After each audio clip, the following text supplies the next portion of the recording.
has been taken down. There is an increasing likelihood that this is indeed a cyber attack that has targeted their OT environment specifically. At this point, we find ourselves in a situation where the outage has lasted now for over 4.5 to 5 hours, and a lot of different centers are beginning to feel the pressure of being out of power.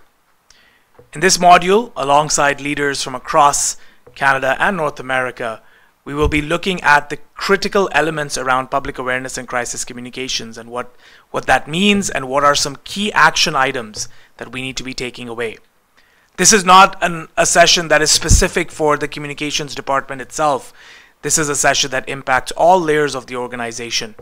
And we'll be diving deep into what our critical next steps need to be in light of what's transpiring in front of us. For the first few minutes, I'll get some commentary from my co-hosts, and then I have received a note that we will be getting a live news update, so we'll go to that in about a couple of minutes. But first, Mark, I'll start off with you. At this point, it seems like we are dealing with an attack. Crisis communication right now, what are your top priorities? What would be your topmost priority at this point? So the top priority would be to communicate well internally, and to do so in a way that doesn't also accidentally communicate externally with messaging we're not ready for. At this point, you'd have to assume that at least some, if not all, of your customers do not have cell phone coverage. The cell phone towers only have battery backup for so long. I've seen it in many places where after 4 or 5 hours, those are down. And so that might change how you decide to message. And I would say, having built several crisis plans, maybe you would call this a cyber incident of some kind, or you would call it a cyber disruption. We don't know that it's a cybersecurity attack. We know that a system has failed in a way that has caused an outage, but that does not mean it was because of some adversary. So we want to be careful that we don't over-message our own assumptions at this point. Yeah, one of the things we are looking at is mapping this to CIS controls, and the categorization of this incident is still up in the air. So I think this is something we will come back to, and how do we classify this into a breach and when? It's going to be very, very important. Terry, very quickly from your side, what's top of mind for you based on what's transpired in the last hour or so? Clarity of information, what is known, what is not known, so that those that need to know have that information, both internally and then, you know, we often think externally being the public, but there is certain individuals or organizations externally, such as myself, some of emergency response, government agencies, who are going to be needing to inform decision makers externally. So what is known, what is not known, and for those that need to know. Fair enough. Very shortly, Roshan and Brian, I might come to you, because as we were discussing, while we're just taking some time to assess the situation, I really want to try to understand, you know, what do we actually mean by crisis communication at this point. But before I come to you, I have received note that we do have a live report that we should be able to see very, very shortly. I'm going to see if our back-end team can get this report going for us.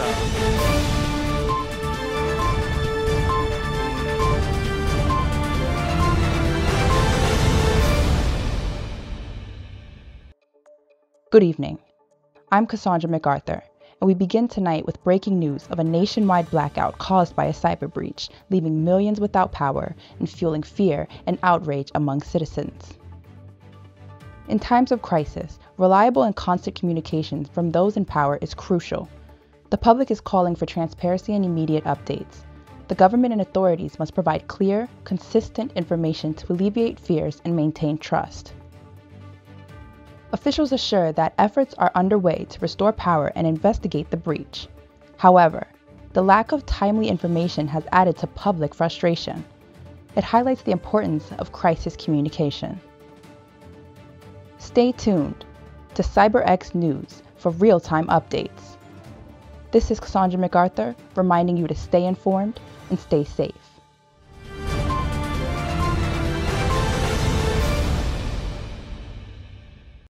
Brian, I'll come to you very shortly, and I'm going to ask that I do have some information coming in about one important priority facing Northern Horizon Power Generation right now, and it'll come up on the screen very shortly, is that at least up until, I would say, 30 minutes or so ago, lots of calls were coming in of obviously customers that are unhappy. Now, slowly, as power is starting to fade, people are losing charge, and then even cell phone centers are starting to go down.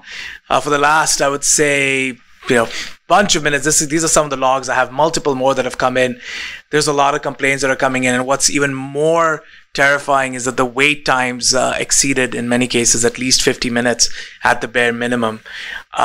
George, from your perspective right now, given that, we've had to deal with such a long amount of time for people staying on hold, looking at the fact that people may not be able to call in right now and we may lose this communication channel, what do you think we need to be prepared for in terms of reaching out to our clients and letting them know what the status is? Well, the first thing I would have to say is we have to look at what is in the disaster recovery plan. Like, nowhere throughout Module 1 in this exercise did we actually talk about the BCDR plan. I would think if you are working for or a part of a utility, you have a robust and well thought out DR plan, like a DRP. In that sense, part of that DRP would have baked within it a communication strategy as well for talking to your customer base and for talking to your internal employees. In terms of the general public, if there's no telecommunication system or if it's completely jammed, you essentially have to go to a coordinated effort with your government. So if we're dealing with the local municipal government, we have to understand there are breakdowns by the ward, there are breakdowns by the individual districts within that municipality. When we go through and deal with City Hall or the mayor's office as a critical infrastructure system, you would have that direct line of communication.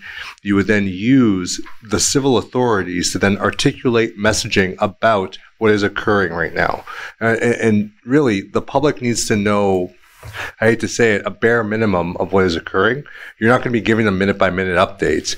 You're giving them large strategic updates to try to calm them and to keep them from going into a state of panic. That is what you're trying to do with this. So you're trying to empower civil authorities with the right messaging, because if you don't have a technological capability to reach your customers and to reach the public, you have to defer to the civil authorities to be that messenger for you, because they can do it out at scale. And people, we can say what you will about misinformation and trusting the government. When things go wrong, people generally turn to the government as the one sole source of truth to help them through a crisis.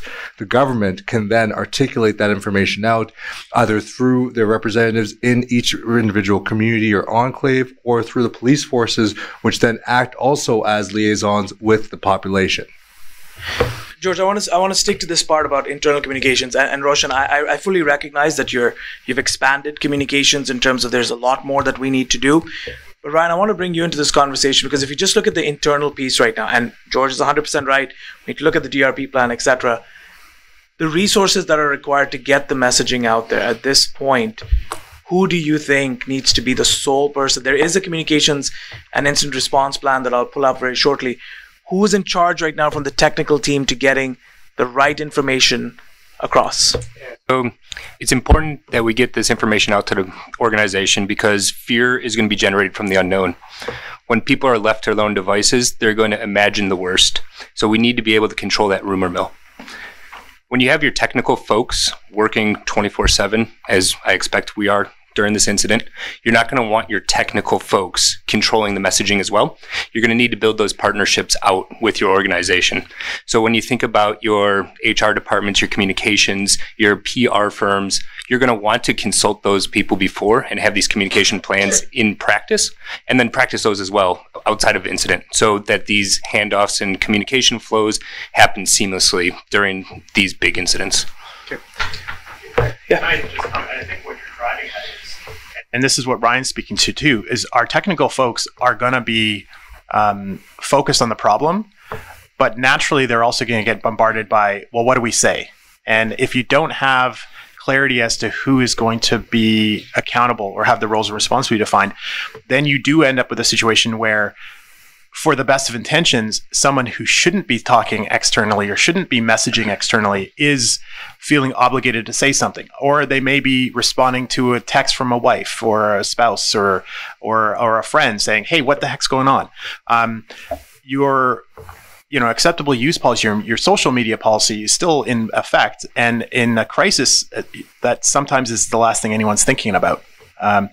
So is it the legal department that should be taking front point on all communication externally? And you know that very clearly, and it's defined so that nobody internally is thinking that they have any accountability for that.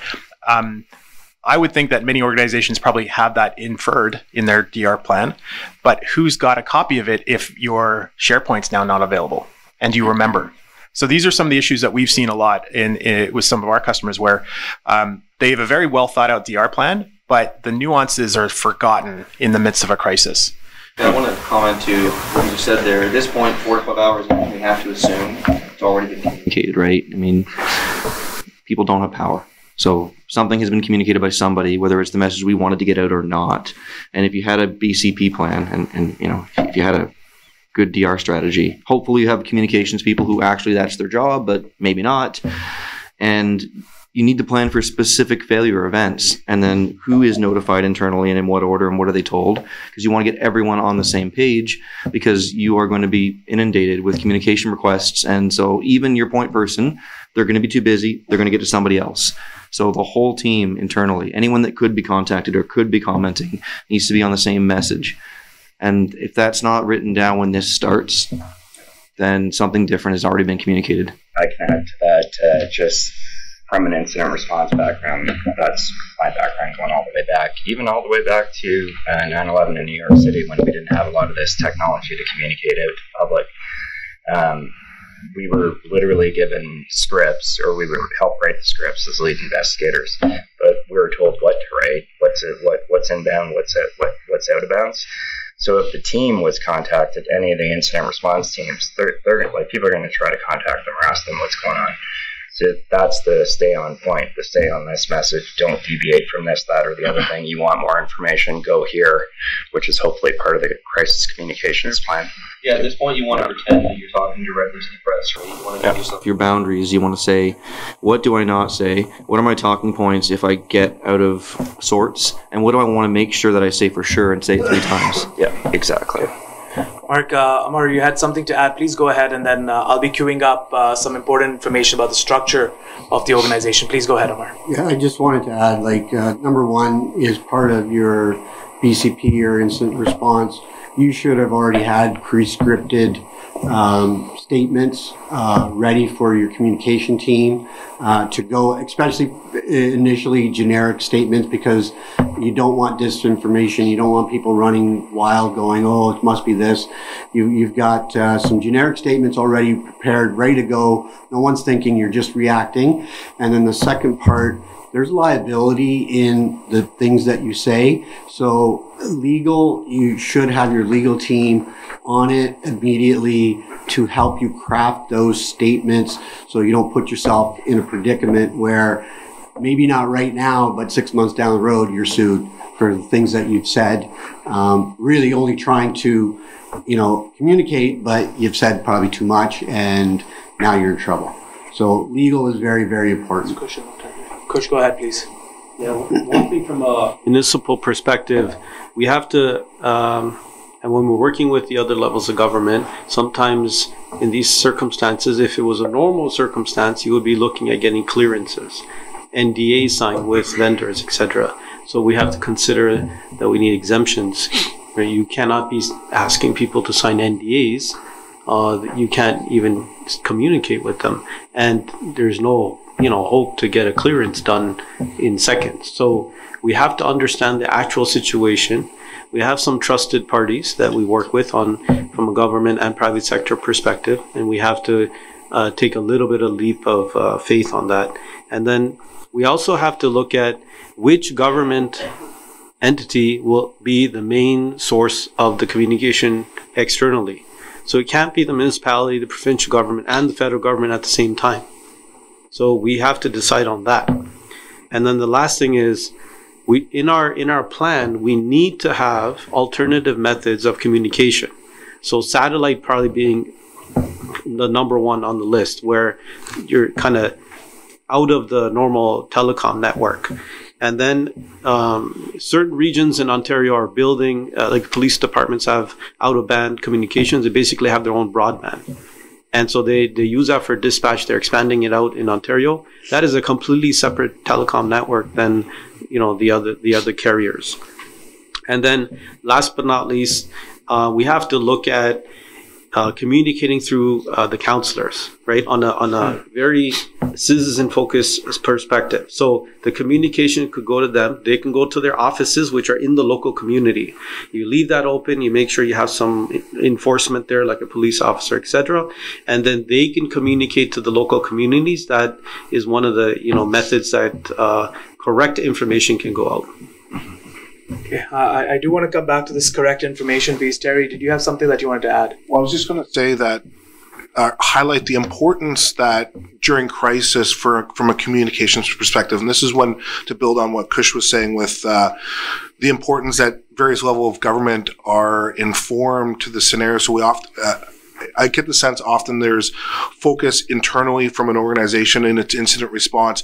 It's the importance of having these proactive communication channels either exercised, established, the external relationship partnership piece developed, and those trusted partnerships being established outside of crisis. The importance of that, so that, whether there's concern about legal risk and what it would mean to be sharing with a particular level of government, more and more, if these answers and concerns are worked out in incident response updates and involvement with external shareholders and partners in government, we're recognizing that. That's why we're trying to get out there proactively, rather than trying to, you don't build relationships when the crisis mode.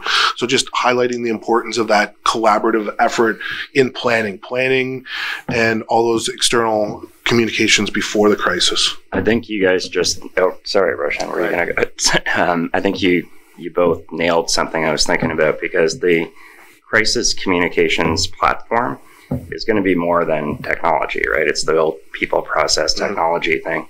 So yeah, exactly what you guys are doing by reaching out into the public. It's almost like we can start to create that, meshed network, maybe out of band, probably out of band. And yeah, like get it designed, thought out, tested, have it blow up on us, but on an exercise, thankfully, not after the thing has happened. And I mean, things are going to go wrong after the thing has happened, but let's get a lot of that out of the way so that, we actually have a network diagram of what the crisis communications platform looks like. We know who the audience is going to be. We know who the points of contact are going to be.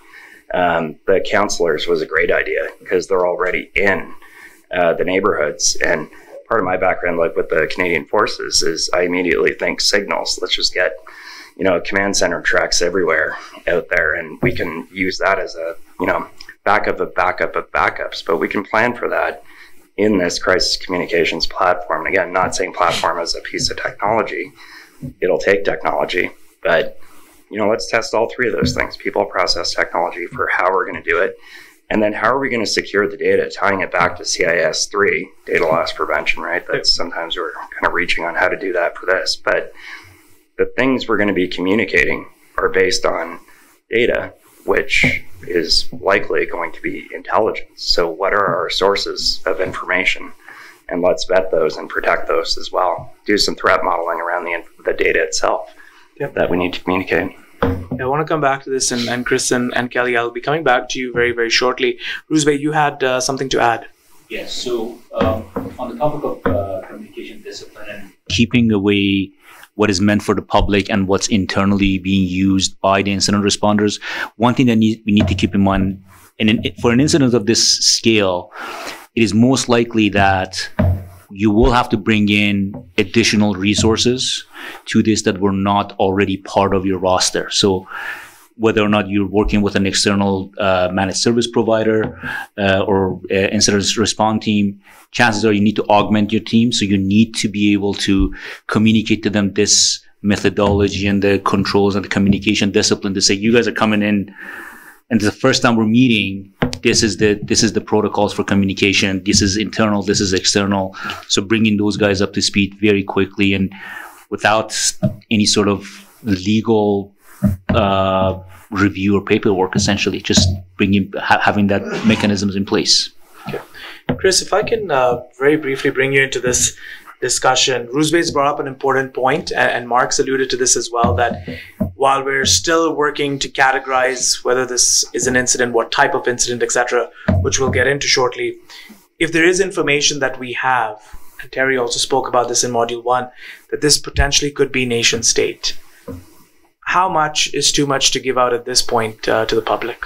I think exercises like this one that we're doing, where we're getting, we sort of know who our trusted sources are, that who our communication is, and you are able to trust us as the holders of that information to go back, because we're going to be looking at this from sort of a national perspective as well. You'll have people trying to go into other provinces, which becomes a policing issue for our neighboring provinces as well. We're going to be communicating up to Ottawa. Ottawa has very robust crisis communication strategy, as well, as we've seen across from, unfortunately, the last couple of years. We've had some major incidents that the RCMP has been the lead on. So those are all in the developments, and so they can also help out with some of these incidents. But sharing that information back to us, knowing that sometimes the perception is a black hole, information will be shared with us, but we can't always share back with you. But now that we know who the trusted sources are, as in, like, we can share back and forth, right. You guys can, definitely share that up. It'll be going to a whole, we'll be looking at it from a much bigger picture as well, sort of that national, international lens as well, trying to do some deconfliction on that part, but definitely working as a whole of government approach on this, even if we are the point where you're passing it to us through other law enforcement potentially. If it's the OPP or local law enforcement comes up to us, the approach will be whole of government. It'll be Terry's shop. It'll be some of our other national partners. To build upon that, to clarify, when there's a communication of a suspected state level actor, I think it's critical that the government agencies are shared that information. At that point, I think it's the communications about the national strategy, because at this point now you're having geopolitics, you've got international affairs, we've got our entire government with departments that are specifically professionally attuned to managing that type of message, understanding, your organization is going to be acutely aware of the internal risks, what it means to corporate reputation, the legal risks. But now when we start to talk about nation state actors potentially hitting critical infrastructure, we have to now look at the international risk, the diplomatic risks, the political risks, larger operational risks that are at play that now go beyond that. So that comes to that trusted partnership. And you have to trust now in the appropriate level of government will make the appropriate actions and or share that information as necessary. At the very least, those decision makers within the different government levels need to be informed so that they know and they can implement their particular emergency response plans that are to address all of the external issues that are now starting to precipitate. Actually, that's a great point, because I learned this recently. There's something like 35 interconnects between the Canadian and U.S. power grids. So, and that played a role in 2003. So, assuming that part of this whole of government, the U.S. is going to be wondering what's going on in Ontario, right? So, and maybe they have some intel if it's nation state. So, like part of our 5I and that whole, information sharing, but now hopefully also internally within the country, intel sharing and information sharing. I think, working with internationally as well, our partners, that could glean something, because the rumor mill is going to start just like it did back then. And, it's trying to control that message in a time of chaos between countries, between provinces, between municipalities. That's a good point. But this also, incidents like this also trigger other government departments, especially in the U.S. If it is a power grid, it'll trigger other things with CISA, with other 3-letter partners. They'll start looking at incidents and trying to assist us as well. And it's not And so they might have a critical piece, which is why I was talking that whole of government and the deconfliction purpose. They might have a critical piece that we are not aware of that can help us mitigate this, can help us get to the end. Maybe it is not a nation state actor. It's another threat vector that we were not aware of. Okay, I just want to go to George and then Kelly, I'll be coming to you. George, please. So there's something I think that we in Canada need to take stock of, and I don't want to admire the problem, but there's a fundamental difference between the way that we conduct our security intelligence operations and the way that our American allies do, and to that matter, even the Brits as well and the Aussies.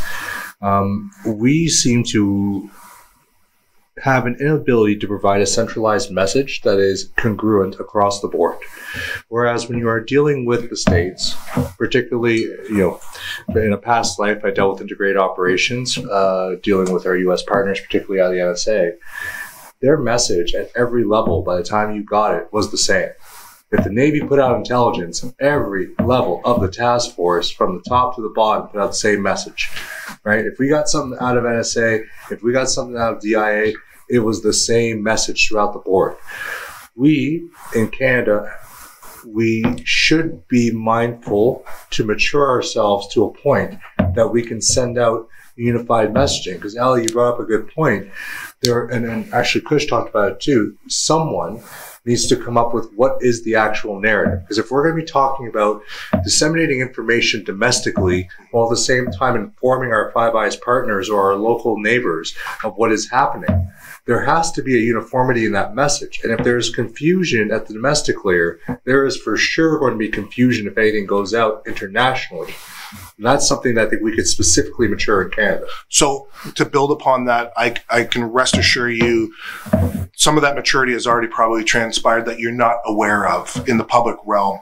And I've seen it firsthand over the last 2 years, for example, in a lot of the similar sort of attacks on critical infrastructure. We have, and this is sort of what our colleagues at the RCMP were alluding to, is out of Ottawa, when it comes to a cyber risk, we have coordination units where it's all partners, like it's a stakeholder roundtable that meets routinely on these matters. So those sort of common messages are coordinated amongst all of our federal partners in an issue such as this, where you're going to have that unified type of message that will be, because all of the requests from foreign partners and whatnot and domestic partners to the federal level are going to be funneled through these coordination units. And within those, depending on the type and severity of those sort of attacks, particular agencies will be assigned the lead within that. So you don't have that, disconnect of one agency saying one thing and one agency doing another thing. There is that federal coordination that is occurring now. And could it be better? Absolutely. I do look at the U.S. model with a little bit of envy from a cyber perspective, is you do have CISA as that central coordination, like everybody, all agencies of the alphabet soups from the state level to the federal level are all collaborating right there. So there is great coordination federally and provincially and locally. Definitely areas of improvement, but there are a lot of those mechanisms that have developed now. I have to thank Terry for that. For clarity, the last time I played the game, Obama was in power, so I do appreciate the update. Yeah. And I do want to come back to a couple of these topics. Kelly, if I can bring you into the conversation, then Ryan, something in our notes and our prep that I might leave specifically for you, and then also come back to you, CW. Kelly, from your perspective, we've got up on the screen publicly available potential incident response process that they can follow. And as you can see, once this incident occurs, there's a whole bunch of different departments that have to be made aware. From your perspective, at this point, are there any departments that you're less concerned about? Any departments that you would prioritize that need to know internally what is going on? Yeah, it's a great question. And I'm listening as we're talking about communication, messaging. We need canned messages, if I can say it that way, that need to be updated frequently. So the department that's going to take care of communications, whether it's the communications area, whether it's the HR area, whether it's legal or compliance, someone needs to take lead and everyone needs to know who that is. And I would say that there are two sort of groups internally, the group that's working the problem, and then the rest of all the employees that need to know what's happening, because there could be some areas of the company that can continue working. And so when we can segregate who's working the problem and who's not working the problem, there are two different messages to those groups. And then externally, there's two groups. So really the public needs to have messaging that's going to create calmness, we hope. So that's giving up-to-date information and letting them know when they're going to get their next update, so that, again, they don't go into a spin in the middle of that. And then the groups that are going to help support and help rectify the situation, which I think the team has talked a lot about government agencies, but there could be vendor partners, there could be cyber partners, there could be a lot of different companies that are willing and able to help. So we need to quickly identify who do we need externally in our corner. And that's separate from regulatory reporting. That's really informing in order to get that support. I'm gonna work with that. Sorry, Ali, there's one more thing I was thinking is like having a canned message and having a hotline that people could call into and get the recorded message, because we were watching all the people that are calling in and they're worried, right? They're worried, they're scared, they're saying, don't you understand? I can't do my job, or don't you understand? My kids are worried. My kids are in the dark. What's going on? So to have some kind of canned message. Sometimes we don't believe our utilities service providers actually know there's an outage. So even saying we know, we're aware, we're working on it can help people calm down that first level. All right, we'll come back to this, and there are a couple of questions, and Mark, I'll probably go to you very shortly. But Ryan, as well as Roshan and Brian, you've heard that there is going to be a need to also be communicating with federal, provincial, even municipal agency, whatever it may be.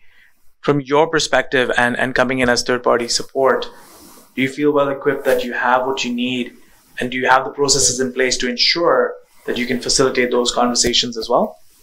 Yeah, going back to something we said previously, we don't want to be building relationships while in crisis. Yeah. So we need to have those relationships built, get that trusted communication going, build the rapport, make sure that you have a good established partnership. And then that really facilitates all the intel sharing that we're going to need to be successful in this response. Yeah. I think what's interesting for us at CDW is we obviously have customers at both the municipal, provincial, federal, but we also work with private companies across all of Canada at every level. And the nice thing about it from my job is that I get to participate in a lot of different risk assessments at various levels. Nobody's planning at this point for an attack, a cyber attack on a power grid. It may be a scenario, but it's probably deemed very unlikely because there's not been one recently. So the nice thing about doing this event is that clearly every CISO worth of salt is now going to have that on their risk registry. So that's great. And it's very likely that now they will have canned communication or strategies figured out. I think the thing I want to make sure we don't forget is we don't have a crystal ball. There are other scenarios that can happen. And these communication plans have to be able to adjust and be dynamic. And that's going to be challenging in an issue like this where the mechanisms to communicate are hampered. So maybe that's just a takeaway for the greater community who are maybe not having the direct connections to the federal agencies, but are going to rely on these subsequent, downstream connections, is that ensure you do have the ability to adjust your message and you're not, canning your responses to the point that you cannot deviate without, having, someone at a very senior level making the call, but you've got the right guardrails in so that someone with the right background is helping you craft a message that maybe needs to change. And that would be something relevant to a lot of our customers who are, in that, 50 to 300 person company that they have to communicate externally to. They may be critical to whoever they're supporting. And they're also the audience of this session. So I don't know the answer yet as to how those agencies or those groups are going to tie into the communication that you're talking about, Terry. But that needs to happen. And especially in a situation where you've got large scale internet outages, we're so dependent on the internet, we're so dependent on cell phone. And does this mean everyone should be going and getting Starlink connections? It's something we talked about, that some companies that should be thinking about that. We do have some customers who have established that as a fallback so that they can communicate out. The other option would be to have secondary communication channels set up in other jurisdictions that are geographically diverse. So it's what we talk about with having a redundant power. But yeah, those are some of the things that came to my mind that should be considered.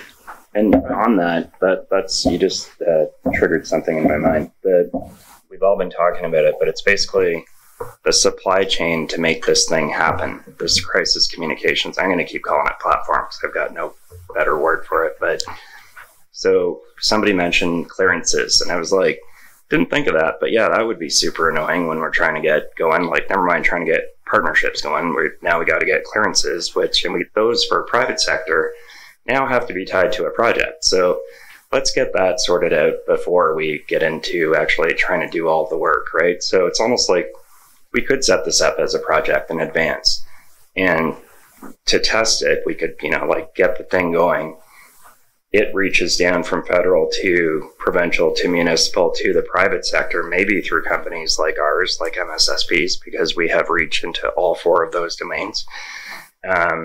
But get it created first, and just like another scenario, just keep testing that thing to see that it works out of band, to see that it works under pressure. We can throw traffic at it to just test how it's going to do under performance issues, what's going to break.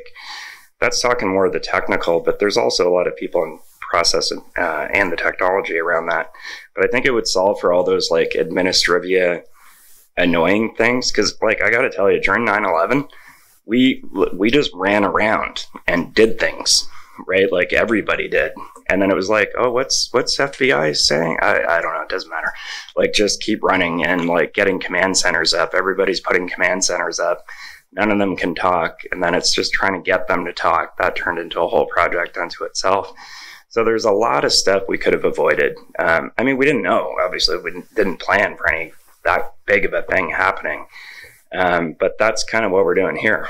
So let's kind of take it seriously before another 9/11 type happens, right? Because we all kind of forgot about it after a couple of years. Everybody was on DRP for a good 3 years. Then the budget went nowhere. There was no more budget for DRP. But I think that's something we got to bring back now that everything's so hyper connected, especially on the electrical grid front. Okay.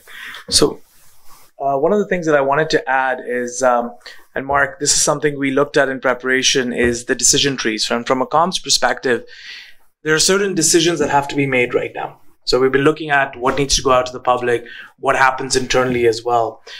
How do you create that internal decision tree at this point to ensure, and what action items are required here to ensure, as information is being passed through, what decisions are coming through? How does that communication line get managed?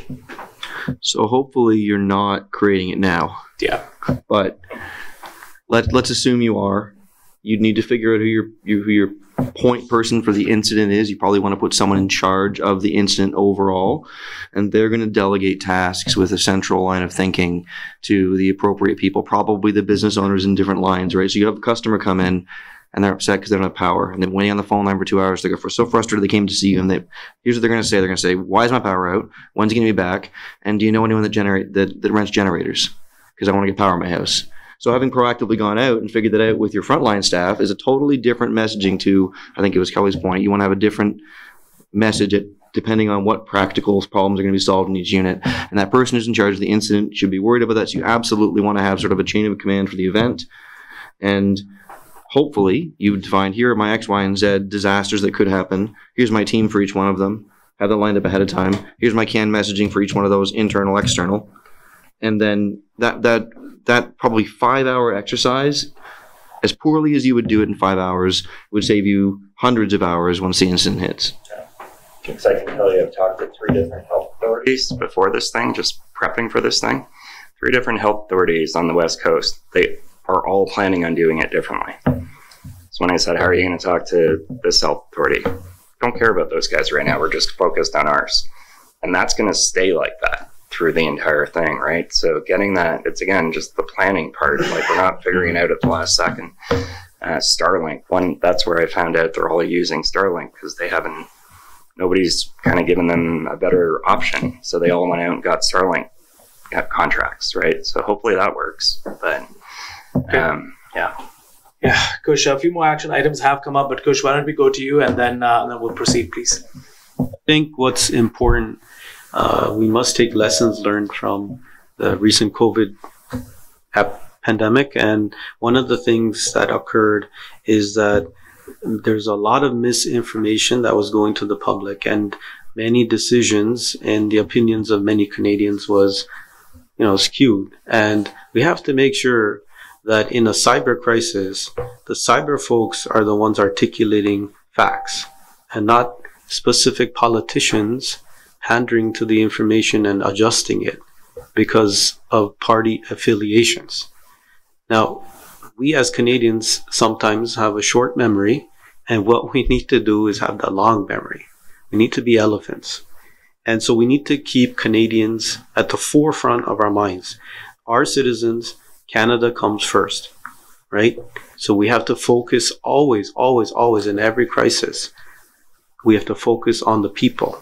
We have to understand what they're going through, and every single decision we make has to be for the people and getting them back to their normal way of life.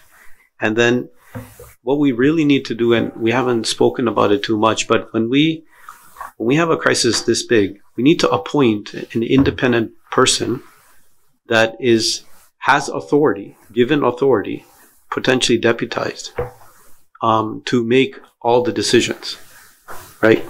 We cannot have multiple layers of government. We cannot have multiple private sector entities, the utility company, etc., making independent decisions.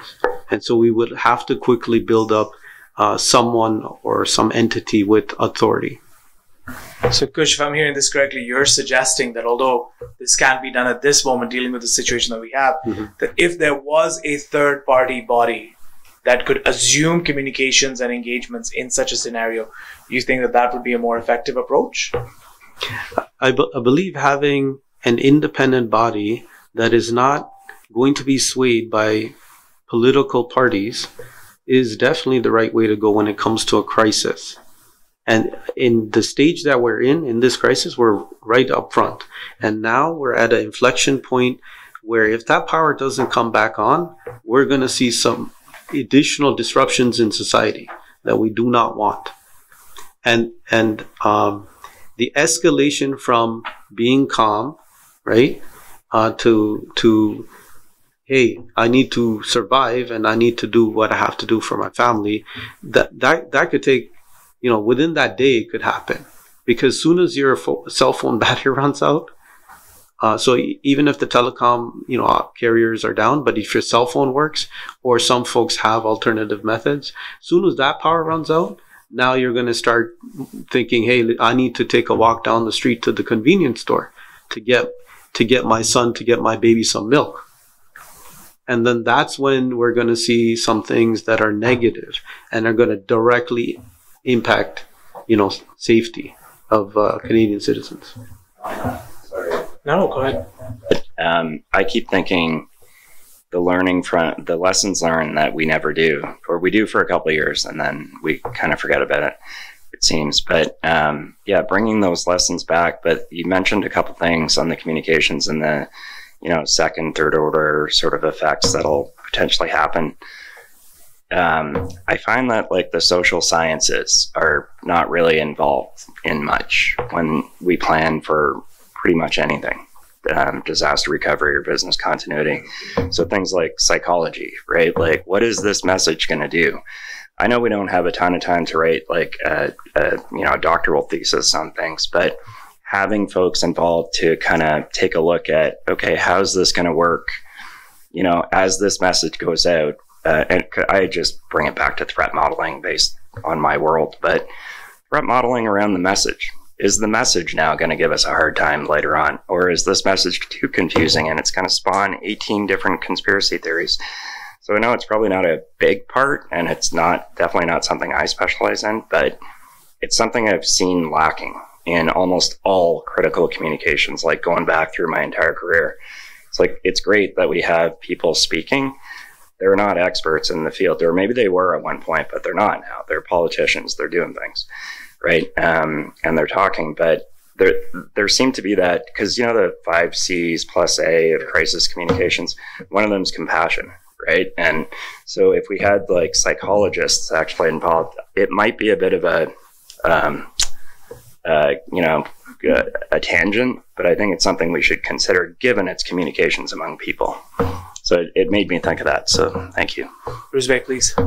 Something Kelly mentioned earlier around flexible communication. I think it's important for us to observe the rumor mill to see what is being said and adjust the messaging, public communication that goes out to that. The canned messaging is important, but observing what's happening in society and addressing that up front, I think is quite also important when it comes to addressing public concerns and avoiding additional disruptions that are entirely unnecessary. And I think social media monitoring, something we do for companies today, we do, compromised credential monitoring, dark web monitoring, if you want to call it that, but specifics, right? So just have a look at what's being mentioned, what are the themes. Again, that ties back to social science. That's what they're doing. They have whole networks to analyze themes and trends and things like that. But that's part of our intelligence gathering, is to see what's going on. What are the top trends? Like, what's trending? Is it violent? Is it not violent? Is it benign? Is it compassionate? You can start doing that stuff just to see what the heat map is. Okay. Kelly. To some of the great points that were made there, I would add, you hope, and what Mark had said earlier, you hope that you have this documented and planned before the incident. But even if you don't, taking 15 minutes and sitting down and documenting your decision tree. What are we communicating? What's the purpose of the communication? Is it factual? And having a good team to sort of pull it apart to say, what's the purpose of this communication? Is it to provide information? Is it to provide calmness? Is it to provide hope, right? There can be a lot of different reasons, but let's be clear. What's the purpose of the communication? What's the frequency of the communication? What's the method of the communication? Who's giving the communication? Because that may influence how it's received. And like I said, this should all be documented in advance. But if it's not, literally having people sit down and do that is worth the time, because we're going to need this over many hours, right? Yep. Ryan, if I can come to you, we have about 7 minutes before we wrap up with key takeaways. Ryan, if you look at the CSIRT, it's set up with traditionally the layer 1, the layer 2, the layer 3. How do you ensure from your side also that working in as a third party, what are some action items in terms of what you will communicate on and who communicates with the client in this situation? Are there any key steps that you follow in this scenario? Yeah, so we want to ensure consistency, number one, in messaging. We want to make sure that, number one, we have the duty to protect the citizens as well. So when we're thinking about messaging, we're thinking about we have the information that we need to get to people so they can do what they need to do, right? So making sure that everybody has the information they need, but nothing more, right? So we want to make sure that we're empowering everybody to make the best decisions that they can, while also protecting any type of, anomalous activity that could be used with this information that we're giving out. So when we're thinking about the messaging, we want to really target it to the people on the ground responding to the incidents, giving them the data, empowering them to do their response. And then everybody else is getting the information they need to continue their lives, making sure that we're not making things worse, open up any new opportunities with information where they can poke holes, start to develop new ideas of what's going on. So that's really how we're thinking about the messaging here. And that's all going to be owned by whoever's the head of the communications on the project. Terry, as we're coming towards the last 4 minutes, a pressing question and one that's come into us, which I want to run by you. And if anybody else wants to chime in, and then Mark, I'll give it to you for closing comments and some lessons learned. Given what we're seeing happening right now and the intensity at which we're investigating this, we understand this could be a breach. We don't know where it's coming from. We will learn going forward. How lightly or how heavy is the decision in terms of communicating whether this is a state of emergency or not? If you look at Costa Rica as an example, there were certain things that had to happen before a decision was made. Sure. I don't know how much of the internal actual cyber incident would dictate a state of emergency. I would sort of defer to RCMP, but my understanding is the external reactions are going to be as important, if not more important, in the government's decision on state of emergency. I have to preface, the intelligence agency, we're not the experts in declarations of states of emergency. That's more usually law enforcement with political powers. But in a scenario like this, I see the merit in the question very much so. I believe it would be more I would be leaning to the effects on civil society. What are we seeing on the streets being more of a determining factor of when the issuance of a state of emergency is declared versus what we're starting to understand internally from a technical compromise perspective. Thanks. The other thing that needs to be considered as well, if follow the logic, if you declare a state of emergency and then you declare a public breach, and then worse yet, if it's sourced to find out that it's from a foreign actor that is affiliated with the government, what you are dealing with is an act of war, right? So that's a whole other implication. So when we're releasing that kind of terminology, I really have to agree with Terry on this. There has to be the greatest amount of care and caution possible. One, you declare a state of emergency. Okay, like there are physical implications and consequences right now that predicate that law enforcement and politicians have found. But we have to be very, very careful when we start assigning attribution and blame. Right, because there are major political impacts that could have years of effects that could actually kill millions of people. Good one on that is 2003. There are still rumors floating around that it was a cyber attack when there's enough evidence to suggest exactly what happened. Right, rumors are still circulating 21 years later. Bruce Bay, if you want to chime in very quickly. I actually have a question for the panel. When it comes to external communications, are we going to have two sets of communications, one going out to public, residentials and businesses, and then separate for special kind of customer, hospitals, long-term healthcare facilities? So hospitals, operating rooms aren't hearing it from media. Is that a thing? Yeah, I think that's... You got to define your audiences and then tailor the message for the audiences and curate your intelligence the way you need for those audiences, protect the data. Yeah. So it would, and then you'd even have different for internal, like the incident responders are going to get different information than, exactly. Yeah. I think it goes back to our discussion in Module 1 where we said, do we know the priority customers who we would bring the services back for first? And I think those priority customers would get customized messaging, and you're right on it. The ones where there's human life at stake. Thank you. Quite a lot, and I do agree with you, George, that we've come to this very critical juncture right now in terms of how do we determine how to classify the situation that we're in, and going forward into future modules, it might become apparent that we might have to see that declaration of an emergency come forward. Mark, we have about 2 minutes. Your key actions and takeaways, please. Yeah, so I think when it comes down to how we walk through and think about an event like this, let's say it's a cyber event, this is usually the least considered area, but it has the biggest impact because it's our trading partners, our businesses, our relationships with our stakeholders as well as the customers themselves, and not having that decision tree plotted out, not having some canned responses that can be adjusted is a state most places are actually in, which is why you see 4 hours being a realistic timeline for first attempt at communication. And at that time, a bunch of unsanctioned communication has already happened, and there's tons of rumors, which is why you want to come through social media.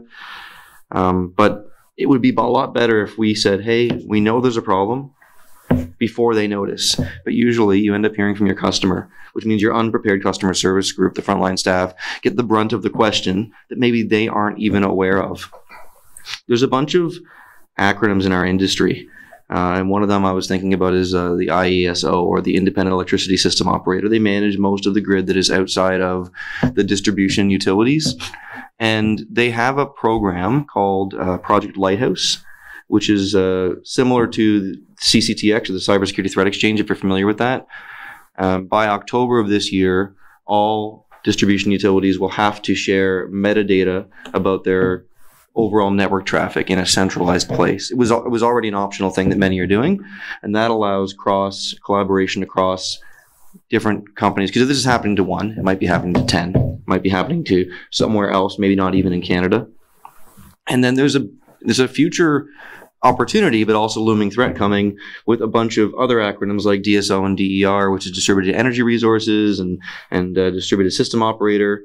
And what that is, so for example, you've got an electric car and there's a brownout, you can plug it in and charge the grid. That's going to be a real thing, like in a few years.